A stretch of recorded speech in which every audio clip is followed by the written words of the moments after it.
Now, how to make an avoidant and anxious relationship to work?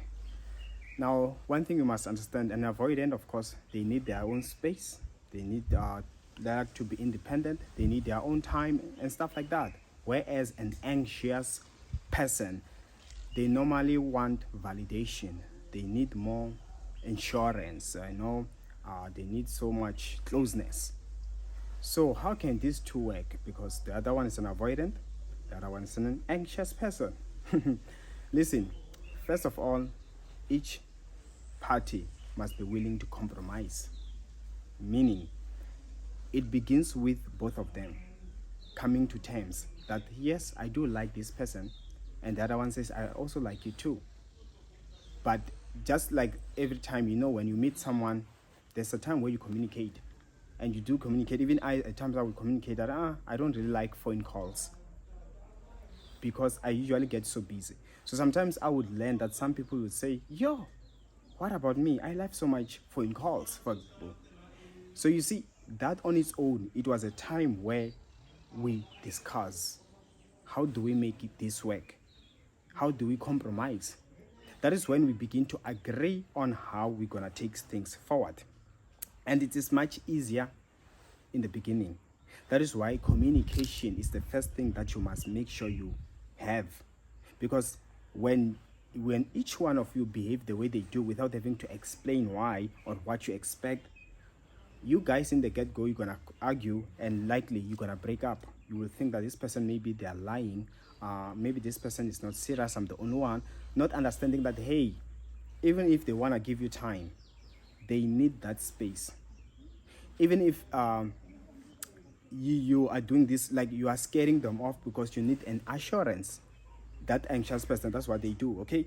Look at this. So when you communicate in the beginning, that's what actually happens. So let me give an example. In the beginning, you have an avoidant and an anxious person, right?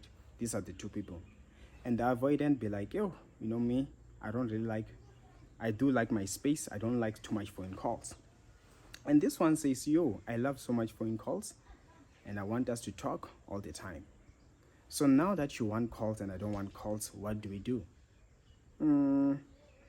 Okay, I will compromise in not calling, expecting too much calls, but at least do contact me once or twice in a day. In the morning, when you get busy, or when you need space in the afternoon, at least check up on me. So you see, there was a compromise. This person, anxious person, was able to understand that this person says, hey, I don't like too much calls, but I will try. So the compromising in from the avoidant is that even though they need space, it won't hurt to just say, hey, good morning. Just a call for just 2 minutes. Just checking you up, have a nice day, from an avoidant. You get what I mean? In the evening, good night, I'm going to sleep. You get what I mean? And this one, of course, they want so much to speak longer. They will understand.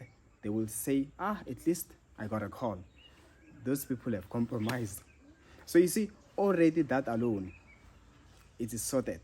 So this is also how you also confront other matters, okay? As well as this thing, it needs patience. It needs getting used to. And it needs both parties to lower their expectations, because you guys are different. You come from different worlds. But then, how do I live in your world and how do I live in your world?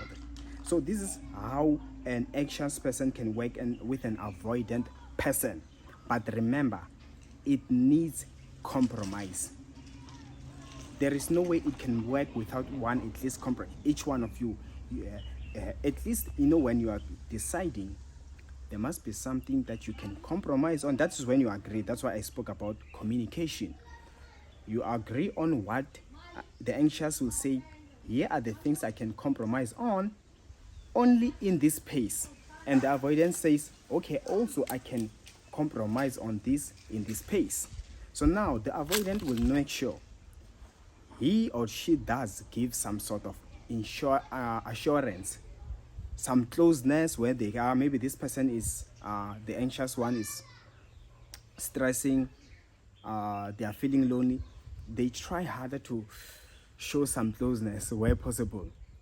But at the time where they can't show it, the anxious person gets to at least, instead of yelling, shouting at the avoidant for not being really there, they try to compromise in understanding that, oh, maybe the person, they need space, maybe they are not in a good mood.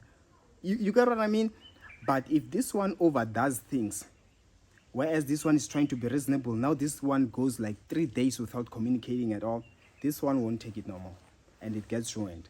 And of course, if this one, for example, is to want too much time from this one, we just finished the phone call now. Now maybe it's been like 30 minutes. Maybe this avoidant person now wants to leave. This one still wants more calls, or maybe someone calls the avoidant and they'll be like, okay, we're gonna talk later, babe. Someone else just called me and I need to go. And they get angry. So are you compromising me with someone else? You get what I mean? Now the avoidant will start to feel overwhelmed. And as a result, the relationship will crumble. So it needs understanding, and that's how these two can work together. Also, if you wanna get good help, if you can go to counseling, the two of you, get somewhere you can get help how you two can work things out. They will tell you step by step if you really wanna make it work.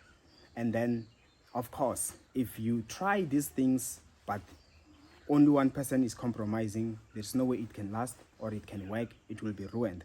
But that is how these two can work a relationship.